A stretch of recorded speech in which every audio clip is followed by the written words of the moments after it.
For years, Chief Justice Merrick Dalton wielded silence like a weapon. He thought a courtroom and a black robe could bury the truth. He thought a single charge, treason, could crush a lone congresswoman into dust. He thought Elise Harwood would break under pressure. But he was wrong. He saw a woman standing alone and assumed she'd crumble. But when they picked Elise, they didn't know who they were messing with. They didn't know she carried not just her defense, but the voice of every mother who'd buried a child without answers. They didn't know she had proof, declassified files, a forgotten field report, a single whispered name that never made it home. What came next wasn't just justice. It was a reckoning that cracked marble and memory alike. Before we go any further, comment where in the world you're watching from and make sure to subscribe, because the story you're about to hear isn't just about one woman, it's about all of us. Sunlight filtered through the courthouse windows that morning, casting solemn streaks across the benches. The air was still, too still, like a storm holding its breath. And in that silence, Elise Harwood stood, not as a defendant, but as the beginning of something no judge could dismiss. The gavel hadn't fallen yet, but the room already felt like a tomb.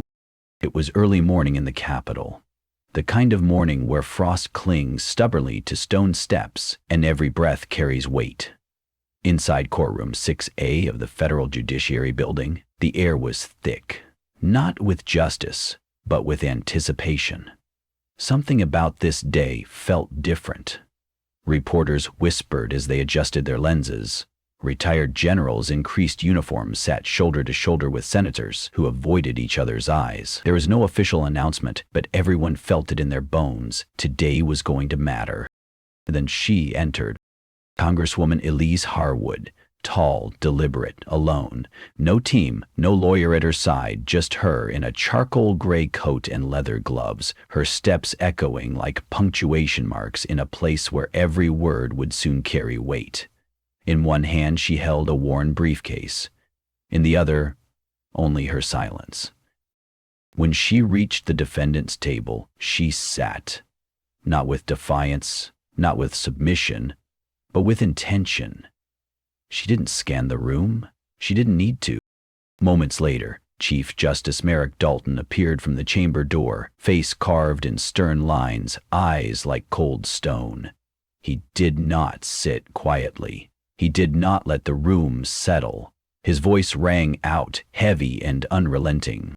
Congresswoman Elise Harwood, this court is in possession of classified intelligence, confirming that you deliberately withheld information concerning Operation Winterfold. He let the words hang like ice in the air. You are hereby charged with treason against the United States of America. A sharp inhale cut through the courtroom. Somewhere in the back, a man muttered, "My God." A woman beside him blinked hard, her lips trembling around unspoken disbelief. But Elise didn't flinch. She simply reached into her briefcase and paused. If it were you, accused, abandoned, publicly shamed, what would you pull out? Rage, fear, surrender? In that single breath between accusation and response, time slowed. And for everyone watching, one truth became clear. This wasn't going to be a trial. This was going to be a reckoning. The storm hadn't started yet, but the wind had shifted. Elise Harwood didn't stand right away. She let the charge of treason settle in the air like smoke, thick, choking, impossible to ignore. All eyes locked on her, waiting for outrage, for a breakdown, for the desperate plea of a politician cornered. But when she did rise, it wasn't with fury. It was with purpose. She opened the old briefcase with a quiet click. Her hands were steady, her breath even.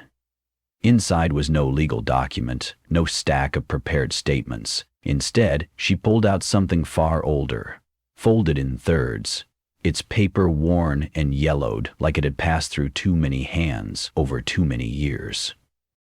The other, she unfolded it with the care one might reserve for a family heirloom. Its creases were soft, the edges frayed. There was a small, circular stain in one corner. Coffee, perhaps? Or maybe a tear pressed too long against the page. The courtroom hushed as if the paper itself held breath. "These," Elise said, her voice low but unwavering, "is not evidence." She held the letter out in front of her, her fingers gently gripping its corners. "It is a truth we were never meant to see." There was no motion from the bench. Not a cough, not a shuffle of papers. Even Chief Justice Dalton, so assured just moments ago, sat frozen, his expression unreadable. For once, power had nothing to say. She began to read. "My name is Helen Stratton. My son, Corporal Andrew Stratton, died 3 years ago in a mission the government refuses to name. They told me he died with honor, but they never told me how." Her voice carried the grief like an offering, each word laid bare. Have you ever heard of mother's sorrow read aloud in a room full of silence? The letter continued, lines of quiet devastation, dreams left unfinished, questions unanswered. A bedroom, still waiting for footsteps that would never return. And as Elise read, the courtroom transformed. No longer a chamber of judgment, it became something closer to sacred. A space where ghosts were being given permission to speak. Grief, when told honestly, doesn't need to shout. It only needs to be heard. The letter ended, but Elise didn't fold it right away. She held it in both hands, eyes still scanning the final lines as if she needed to read them again, to make sure they still existed now that they had been said aloud. No one moved. Not the judge, not the jury, not even the reporters trained to capture every twitch of drama. The courtroom, once poised for blood, now sat in stunned, reverent stillness. A few rows back, a woman slowly lowered her phone. She wasn't filming anymore. She was crying. One of the jurors, a man with broad shoulders and a military pin on his lapel, leaned forward, elbows on knees, head bowed low. His lips moved, though no sound came. A prayer, a name, a memory he'd buried. This silence, once a tool of power, had become something else entirely, a mirror. Because grief, when spoken plainly, doesn't just tell a story. It asks a question. Have we forgotten how to listen? Chief Justice Dalton gripped the edge of the bench. For the first time since the proceedings began, the mask of control slipped. Just a little. His gaze had lost its precision. His jaw clenched once, and then stayed that way. And Elise, she stood with her back straight, her expression soft but impenetrable. This wasn't defiance, it wasn't grandstanding. It was mourning. She folded the letter slowly, creasing it at the same lines it had been folded along countless times before. It was clear this wasn't the first courtroom the letter had been in, though perhaps it was the first where someone truly heard it. There was no applause, no outburst, just a kind of quiet that settled deep, like dust over a closed casket. In that moment, Elise wasn't a defendant. She was a vessel, and the truth she carried had finally found air. The letter had landed, but Elise Harwood wasn't done. With a steady breath, she reached once more into her briefcase. Not slowly, not theatrically, but with the surety of someone who had waited too long to do this. She withdrew a folder, thick, stamped, declassified. And the room shifted. She laid it gently on the table, then opened it, revealing documents marked with the faded seal of the Department of Defense. Some pages were creased at the corners, others streaked with faint highlighter. On the first page, bold black letters. Operation Winterfold. She held it up without a word, then flipped to the next page, her voice calm and surgical. This report was filed 48 hours after Corporal Stratton was declared dead in the field, she said, her finger paused halfway down the sheet. It reads, subject showing signs of life during extraction, breathing shallow, field medic notified, no follow-up recorded. Gasps echoed across the courtroom like aftershocks. One juror covered his mouth. A woman in the gallery stood, then sank slowly back into her seat, her eyes wide with horror. What would you do if you discovered the person you buried had still been breathing when they left him? It wasn't a clerical error. It wasn't fog of war confusion. It was abandonment. Elise turned the page again. Another report. This one linked to StrataShield, the private military contractor that had overseen medical triage on the ground. She tapped a specific line. Defibrillator missing, field kit unlogged. And then she stopped, not for effect, but for breath. Real paper. Because what she pulled out next wasn't paper.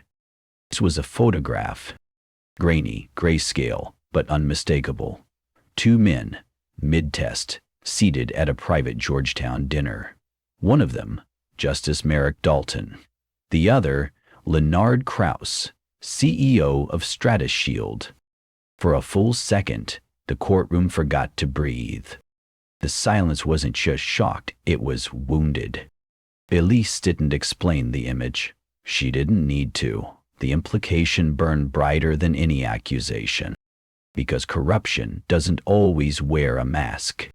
Sometimes it raises a glass. Before anyone could recover from the photograph, the back door of the courtroom creaked open. The sound, so ordinary, cut through the silence like a blade. Every head turned, cameras stilled. No announcement came, just the soft rhythm of footsteps on the stone floor. An elderly black woman walked forward, small and unshaken. She moved slowly with a cane, but there was something unbreakable in her frame. Her name was Miriam Stratton, and her face was one people recognized now from a photo beside a flag-draped coffin 3 years ago. Lane stepped aside as Miriam reached the witness stand. "I buried my son," she began quietly, gripping the microphone with one thin, veined hand. "And then I buried my grandson." She didn't cry. She didn't tremble. Her voice carried like weathered wood, aged but strong. "They told me it was classified," she said. "They told me it was over, but what they never told me was the truth." She held up a picture. Her grandson, Andrew, beaming in his uniform beside a rusted blue sedan, one arm slung around the shoulders of a laughing little boy. "He loved that car," she whispered. "Said he'd fix it when he got home. And he never came home. If this were your family, your blood, what would you need more? Justice or just an answer?" The room held its breath as another figure took the stand. A woman in a navy blazer with tired eyes and the posture of someone who had carried too much for too long. "I'm Lieutenant Carla Ruiz," she said, voice barely above a whisper. "I was the attending nurse at the field hospital the night Corporal Stratton arrived." She looked down, collecting herself. He was breathing, faint but steady. He looked at me and said, "Tell my mom I'm okay." He said it over and over like he believed someone would listen. Her hands trembled. No one did. The gallery was frozen, not by disbelief, but by something heavier. Remorse. Sometimes the truth doesn't scream. It just waits until someone is brave enough to remember out loud. No one expected Elise Harwood to move again. Not after the testimony, not after the letter, not after the photo that cracked the courtroom open. But she did. She walked slowly to the side wall of the chamber, where a single object waited. A wooden kitchen chair. Plain, battered, the kind you'd find in an old family dining room with a scuffed floor and faded curtains. She lifted it carefully, as if it could splinter under the weight of memory, and brought it to the front of the room. Not to the witness stand, not to the judge's platform. She set it beside her, facing the jury. "This," Elise said softly, resting her hand on its back, "belonged to Andrew Stratton." No reaction came from the bench. Chief Justice Dalton sat frozen, lips tight, his hands clasped like a prayer or a vice. "His grandmother gave it to me," Elise continued. "She told me it was where he sat every night for dinner, where he decided to enlist, where he said goodbye." Her fingers traced the curve of the wood. A scratch ran down one leg. The seat was slightly warped, the varnish worn thin. "It's just a chair," she whispered, "but it's been empty for 3 years. 9 people And then she stopped talking. No dramatic pause, no righteous fury, just stillness. What's more haunting, a room full of power or an empty chair that holds a life you can't get back? No one spoke, no one dared. Some looked away, others couldn't. The jurors stared at the chair as if it might start speaking on its own. One of them, a mother by the look of her, gripped the edge of her seat so tightly her knuckles turned white. Because it wasn't just about Andrew anymore. There's about everyone they'd lost and never asked enough questions about. Even taken the stand. And this time, it had brought a seat for those no longer here. It didn't end with a gavel. It ended with a whisper. 3 days after the hearing that shook the conscience of a nation, a quiet update appeared on the docket. Chief Justice Merrick Dalton had resigned. No press conference, no final address, just a clerk's note, filed like any other piece of administrative paper, and the sound of a heavy wooden door closing behind him. There were no celebrations, just a stunned hush across newsrooms, living rooms, and the steps of Capitol buildings. Some called it justice, others called it surrender. But for those who had watched Elise Harwood stand alone in courtroom 6A, it meant something simpler. Truth had finally spoken, louder than power. Outside that same courthouse, a different crowd had gathered, not with signs or chants, but with silence. Thousands lined the stone path, shoulder to shoulder. Some held framed photographs. Others clutched folded flags. Children stood tall beside aging veterans, their medals catching the winter light. And at the center of it all walked Elise, holding two things, a folded letter and a tarnished military medal given to her days earlier by a boy no older than 10. His name was Micah. He had walked through the courtroom doors on quiet feet, past people twice his size, and placed the medal in Elise's hands.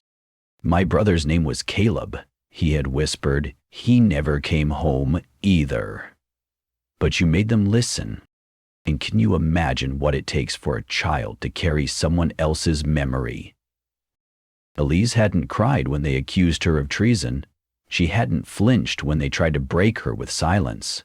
But when Micah looked up at her with those wide, unblinking eyes, she broke. Now, as she stepped into the crowd, no one reached to touch her. They simply parted. Not like citizens greeting a politician, but like mourners honoring someone who had carried a body none of them could bear alone. The chair was gone, but its imprint lingered. Because memory, once awakened, does not sleep again. The world moved on, as it always does. The news cycle spun. Politicians recalibrated. But somewhere in a quiet neighborhood on the edge of Virginia, Elise Harwood stood barefoot on her front porch. The morning sun warmed the wood beneath her feet. A breeze stirred the wind chimes hanging from the eaves, their tones soft and uneven, like lullabies sung by memory. Beside her sat her niece, Leah, 6 years old, legs swinging in oversized pajamas, a mixing bowl resting in her lap. "Auntie Elise," she asked suddenly, "can we make cookies?" Elise raised an eyebrow, half a smile forming. "Cookies?" "The soldiers in heaven," Leah said, matter of fact. "You said some of them didn't have anyone, so maybe we can send them some, just to let them know we remember." The smile faded from Elise's lips, but not from her eyes. She reached over and pulled the girl gently into her side, pressing her cheek against Leah's soft curls. "Yes, baby," she whispered. "Every single one. What does it mean to remember someone you've never met simply because you believe they mattered?" That afternoon, the kitchen filled with the scent of sugar and flour. Later, as twilight stretched across the windows, Elise stepped outside to find a note taped to her front door. No envelope, just creased paper, handwritten in steady cursive. The name at the bottom, Miriam Stratton. "You brought my grandson home, not in a casket, but in truth. That's more than the government ever gave me. Thank you." Immediate Elise pressed the note to her chest and closed her eyes. Inside, the oven dinged. Leah called out, laughing about a tray of slightly burnt cookies. It didn't undo the past. It didn't erase the pain. But it meant something. Because justice doesn't always wear a robe. Sometimes it wears grief. Sometimes it sits in an empty chair. And sometimes it walks barefoot on a porch, carrying a memory too heavy to leave behind. Justice, real justice, begins not in courtrooms, but in the courage to care. Justice is not always loud or immediate. Sometimes it is found in truth quietly spoken and in the courage to remember what others try to forget. There are moments in life when silence says more than any speech ever could. Sometimes it's the silence of a mother waiting for answers, or the silence of a kitchen chair that's been empty for too long. In these quiet spaces, something powerful lives. Truth, not the kind that shouts from podiums, but the kind that waits patiently, carried in folded letters and steady hands. As we grow older, we begin to understand that justice isn't always delivered in headlines or grand gestures. Often, it arrives softly, in the form of remembrance, in a kind word spoken when it's needed most, or in the courage to stand up when no one else will. We all carry memories, some joyful, some heavy, but none of them are meaningless. So perhaps the lesson is this: when we choose to remember, truly remember, we restore dignity to lives that might otherwise be forgotten. And in doing so, we don't just make the past matter. We make the present more human. Because the heart of justice is the decision to care, even when no one's looking, even when it's hard, even when it's too late for answers, but not too late for truth. The chair still sits in Elise Harwood's home, not as a trophy, but as a quiet altar to memory. No spotlight shines on it, no applause surrounds it, yet it holds a power that does not need sound. A reminder that survival is not just staying alive, it is holding on to truth, even when the world wants to forget it. In the months that followed, policy shifted. A commission was formed. Doors once sealed by red tape were slowly pried open. But more than that, people began to ask better questions, to listen longer, to look closer at what silence had hidden. Because stories like Elise's aren't just about one woman. They're about all the quiet ways injustice lingers, and all the brave ways we push back. If this story stayed with you, share it. Subscribe to Echoes of Racism so these voices don't fade into silence. In the meantime, I've chosen 2 stories I think will move you just as much. Take care, and we'll see you soon.